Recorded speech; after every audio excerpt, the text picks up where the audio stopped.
안녕하세요. 인번합동법무사 사무소의 이경찬 법무사입니다. 이번에는 앞서 임시성년 후견 신청 사례와 비슷한 세 가지 전세권 설정과 매각, 그리고 담보대출, 보험금 청구와 관련된 임시성년 후견인 신청 사례를 살펴보도록 하겠습니다. 네 번째로는 담보대출을 위한 임시성년 후견인 신청을 한 사례인데요.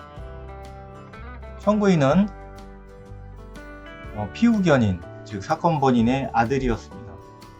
아버님은 83세 고령으로 8월 달에 뇌출혈로 쓰러지신 후 뇌수술까지 받으셨습니다.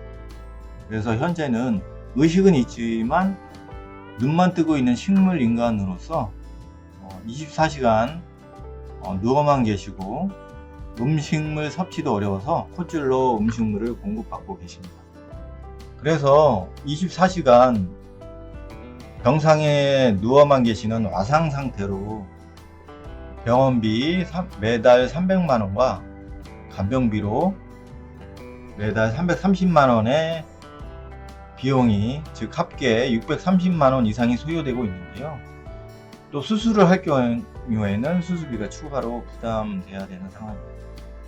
이 비용은 현재 청구인이 전액 부담하고 있고요. 아버님이 뇌출혈로 쓰러지시기 전에는 모든 금융 업무를 본인이 처리하셔서 그동안 본인의 예금이 어디에 있고 보험이 어디에 있는지 알 수 없는 상태였습니다. 그래서 빨리 사건 본인에 대한 병원비를 조달하기 위해서 임시 후견인이 필요한 상태인데요. 사건 본인의 현재 파악된 재산으로는 사건 본인 소유의 부동산이 유일한데, 이 부동산을 근거로 병원비와 어머님의 생활비를 조달해야 될 필요성이 있었습니다.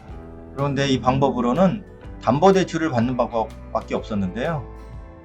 그러기 위해서 600만원이 넘는 비용을 조달하기 위해서 성년 후견 개시 결정이 되기 전까지 임시 후견인을 지정받아서 담보대출을 하기 위해서 이러한 신청에 이르게 된 사안이었습니다. 다섯 번째는 보험금 지급 청구를 위해서 임시 후견인 신청을 하게 된 사례인데요. 이 사건은 개인적으로 제가 정말 가슴 아팠던 사안이었습니다. 신청인은 사건 본인, 즉 피후견인의 이모였습니다. 사건 본인의 엄마는 1990년도에 사건 본인의 부와 협의 이혼을 하였고, 어머니가 사건 본인의 친권자, 양육권자로서 사건 본인을 양육하였습니다. 그래서 사건 본인과 어머니는 이혼 후에 아버지와는 연락 없이 이모인 신청인의 집에서 같이 동고동락을 하면서 같이 살았습니다. 그래서 사건 본인은 사실은 이모가 사건 본인을 키우다시피 하면서 살았는데요. 사건 본인은 경희대에 입학하였고 2년의 미국 유학을 갔습니다. 하지만 사건 본인의 모는 암투병 사망하고 말았는데요.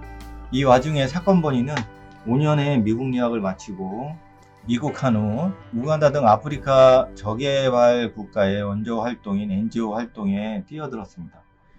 사건 본인은 독실한 기독교인으로서 저개발 국가 원조에 관심이 많아서 줄곧 아프리카에 나가서 원조 활동을 하고 있었습니다. 그런데 아프리카 우간다에서 여권갱신을 위하여 우리나라 영사관을 지나던 순간 불행하게도 뺑소니 차량에 치여서 뇌출혈을 일으키고 두개골이 골전되는 중상을 입고 말았습니다. 우간다 병원에서 수술을 받고 우리나라로 이송되어 중환자실에 지금 입원 중에 있는데요.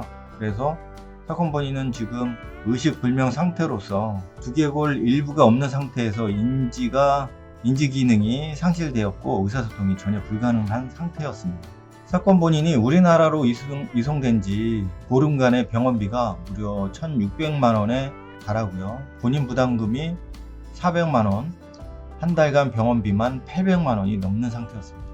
이러한 지출은 현재 이모인 신청인이 모두 부담하고 있는데요. 우간지 현지 병원비가 5,600만원이었고 다행히도 이 금액은 사건 본인이 속해 있는 교회에서 모금으로 충당해 주셨고, 우리나라에 올 때 전세기 비용이 1억 5천만 원이었는데 엠브란스 보험이라는 보험에 가입되어서 다행히 그것으로 충당할 수 있었습니다. 그런데 국내에 송환되었다 하더라도 병원비가 걱정인데요. 월 800만 원이 넘는 병원비가 있었습니다. 여행자 보험이 있었지만 보험사에서는 후견이 지정이 있어야 지급이 가능하다고 하고, 이모가 이러한 후견인 지정 신청을 하였지만 시일이 많이 걸려서 800만 원 이상의 병원비와 치료비 감당하여야 하는 상황에서 하루라도 빨리 보험금 및 은행 예금을 수령 관리하고자 이러한 임시 성년 후견 신청을 하게 된 사례였습니다.